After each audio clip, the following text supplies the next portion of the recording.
अभी हम ये थ्योरम प्रूफ करेंगे कि अगर f1 और f2 दो इंटीग्रेबल फंक्शंस हैं on the closed interval A B, then इन दोनों को मिलाकर जो फंक्शन मिलेगा that is f is also integrable on that closed interval A B. और ये ठीक है, हमको ये प्रूफ करना है, तो लेट्स प्रूव दिस। हमें ये तो पता है कि ये जो फंक्शन f है ये बाउंडेड है on the closed interval A b as f1 and f2 are integrable. Integrable होने के लिए बाउंडेड होना नेसेसरी है ना। तो यहाँ इस केस में हमने जो पढ़ रखा है, तो हम जितने भी फंक्शन कंसिडर करेंगे सारे के सारे बाउंडेड फंक्शन, तो f1 और f2 भी बाउंडेड फंक्शन है, तो automatically f is also a bounded function. If f1 and f2 are bounded function then obviously f is also a bounded function. ठीक है,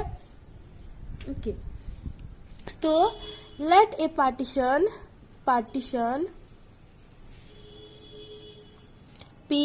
of AB for which P has the element x0, x1, x2 and ऐसे करके xn तक, where xn is equal to b and x0 is equal to a। तो हम ये कह सकते हैं here f is a bounded function on AB and since as f1 and f2 are bounded function on AB तो f1 plus f2 is equal to f is also a bounded function on AB closed interval. ये हम कह सकते हैं, हाँ ये कह सकते हैं। तो उसका इन्फिमम और सुप्रीमम भी एग्जिस्ट करेगा एज इट इज बाउंडेड। सो इसके सारे के सारे सब इंटरवल के लिए भी हमारे f1 f2 का एक सुप्रीमम और इन्फिमम होगा, है ना। मतलब ये पार्टीशन जो हमने कर रखा है ये क्लोज्ड इंटरवल का, इस क्लोज्ड इंटरवल में जितने भी पॉइंट्स हमने कंसीडर किए हैं सबके लिए अलग अलग हमें सब इंटरवल मिलेंगे। और as this three function are integrable, this three functions are bounded, so हम ये कह सकते हैं कि इसके सारे के सारे इंटरवल में ये तीनों ही फंक्शन बाउंडेड होंगे। ठीक है, तो मैं कह सकती हूँ कि for del x ith interval हम कह सकते हैं कि let capital M I dash small m I dash capital M I double dash small m I double dash and that capital M I small m I, this is the supremum of the function f1 in the subinterval del xi। ठीक है, ये हमारे f1 function का supremum और infimum है and this is supremum of the function f2 and this is the infimum of the function f2 in the closed in the sub interval del xi। और उसी तरह ये जो फंक्शन f है इसका जो सुप्रीमम है ये कैपिटल mi है और जो इन्फीमम है ये स्मॉल mi है in this closed interval del xi। Closed ये जो सब इंटरवल है उसमें, ठीक है, ये जो सब इंटरवल है इसमें जो हमारा फंक्शन f1 f2 और f है ये तीनों ही बाउंडेड होंगे, है ना। तो उसके लिए हमने सुप्रीमम और इन्फीमम यहाँ लिख दिए, हम ऐसे डिनोट कर रहे हैं where i varies from 1 to n। ठीक है, i varies from 1 to n। तो हम कंबाइंडली ये लिख सकते हैं कि यहाँ small m I dash plus small m I double dash is smaller than और equal to small m I and small m I smaller than और equal to capital M I and capital M I smaller than और equal to capital M I dash plus capital M I double dash. मान लो हमारा जो f1 है, f1 function is equal to sine square x और f2 function is equal to cos square x। Sine square x is also bounded and integrable on the closed interval and cos square x is also bounded and integrable on this closed interval on any closed interval. ठीक है, तो sine square x plus cos square x is equal to 1 and f of x is equal to 1 एक constant हो गया। ठीक है, तो अगर आप ये जो क्लोज इंटरवल है a to b उसमें आप f को चेक करोगे तो ये सही में लागू होगा इन दिस आइथ सब इंटरवल। ठीक है, डेल एक्स आई में, ठीक है। अभी multiplying del xi with all we get del xi into m small mi dash plus small mi double dash, and this is smaller than or equal to del xi small I, this is smaller than or equal to capital Mi del xi, and this is smaller than or equal to capital Mi dash plus small capital Mi double dash into del xi, ठीक है। अच्छा, here also I varies from 1 to n, ठीक है। तो हम सारे के सारे आई के वैल्यू के लिए लिख सकते हैं ये, है ना। तो हम लिख सकते हैं कि del x one small m1 dash plus small m1 double dash is smaller than और equal to del x1 small m1 is smaller than और equal to capital m1 del x1 which is smaller than और equal to capital 1 dash plus capital 1 double dash into del x1, ये हम लिख सकते हैं। और क्या लिख सकते हैं, del x2 small m2 dash plus small m2 double dash is smaller than or equal to del x2 small m2 which is smaller than or equal to capital M2 del x2 which is smaller than or equal to capital M2 dash plus small m2 double dash which into del x2, ठीक है। आप ऐसे करके del xn into capital small mn dash plus small mn double dash which is smaller than or equal to del xn capital mn which is smaller than or equal to capital mn del xn which is smaller than or equal to capital mn dash plus capital mn double dash into del xn, ठीक है। और इन सारे को हम अगर मिला देंगे तो हमें मिल जाता है कि del x1 small m1 dash plus del x1 small m1 double dash plus del x2 small m2 dash ऐसे करके plus del xn small mn double dash which is smaller than or equal to del x1 m1 plus del x2 m2 ऐसे करके plus del xn mn which is smaller than or equal to capital m1 del x1 plus ऐसे करके capital mn del xn which is smaller than or equal to capital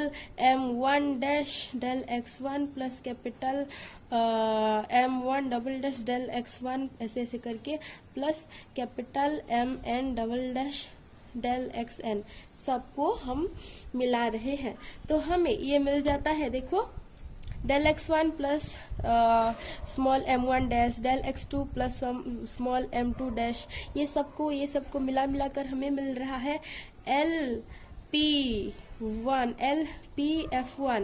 LPF1 plus LPF2 is smaller than or equal to LPF, and this is smaller than or equal to UPF, and this is smaller than or equal to UPF1 plus UPF2, okay, corresponding to the partition P of the closed interval AB, ठीक है। तो हमें ये अभी मिल गया। Since f1 and f2 are integrable, let for epsilon greater than 0 and delta greater than 0 such that delta is greater than mu of p or mesh of the partition P,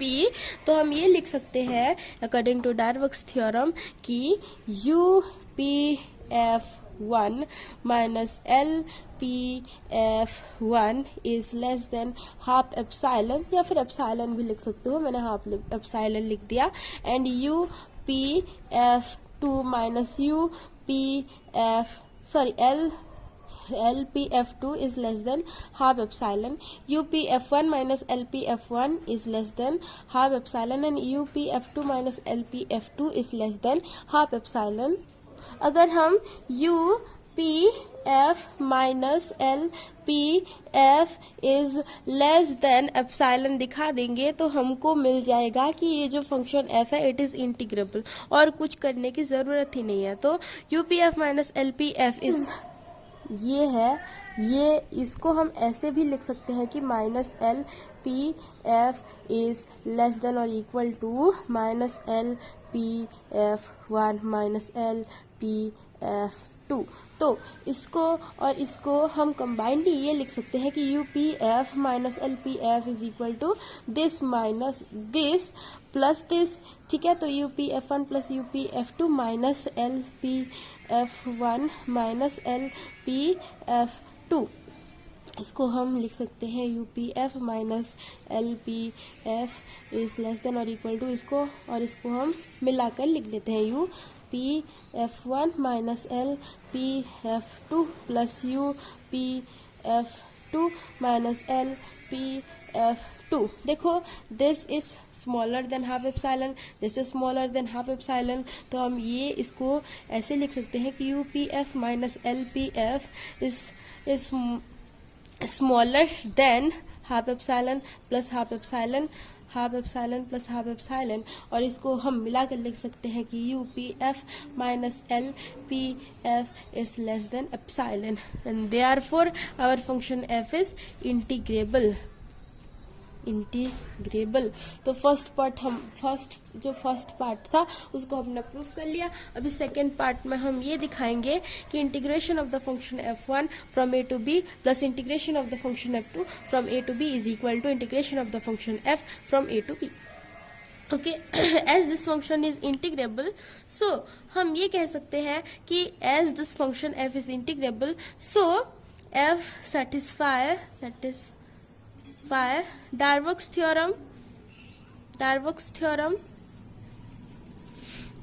theorem. So there exists a delta greater than 0 such that for all partition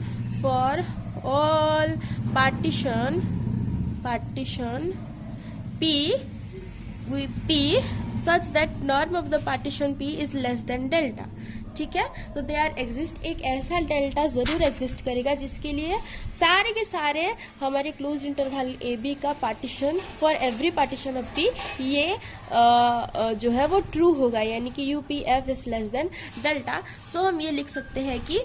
you P F one as this function F one is also integrable, तो हम ये लिख सकते हैं कि U P F one is less then